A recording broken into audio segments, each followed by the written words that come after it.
ذی الحج کے 10 بابرکت دن جن کے بارے میں رسول اللہ صلی اللہ علیہ وسلم نے فرمایا کہ ذی الحج کے ان 10 دنوں سے بڑھ کر کوئی بھی دن ایسا نہیں کہ جس میں نیک عمل کرنا اللہ تعالیٰ کے نزدیک ان دنوں کے نیک عمل سے زیادہ پسندیدہ ہو۔ لوگوں نے پوچھا کہ اللہ کے رسول، کیا اللہ کے راستے میں جہاد کرنا بھی نہیں؟ آپ نے فرمایا، اللہ کے راستے میں جہاد کرنا بھی اتنا پسند نہیں، سوائے اس شخص کے جو اپنی جان اور مال لے کر نکلے اور پھر لوٹ کر نہ آئے۔ اس حدیث کو سننے کے بعد ہمیں نیک اعمال کے لیے کمر کس لینی چاہیے۔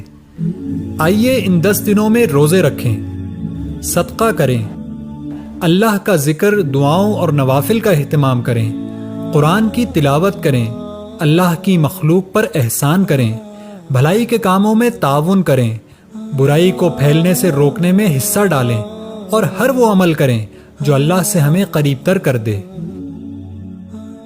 ان 10 دنوں میں خاص طور پر چند اعمال کا ہمیں اہتمام کرنا چاہیے۔ ان میں اللہ کی تکبیرات ہیں کہ آپ صلی اللہ علیہ وسلم نے ان کی ترغیب دی ہے۔ دوسرا عمل یوم عرفہ کا روزہ ہے کہ یہ پچھلے اور اگلے سال کے گناہوں کا کفارہ بنتا ہے۔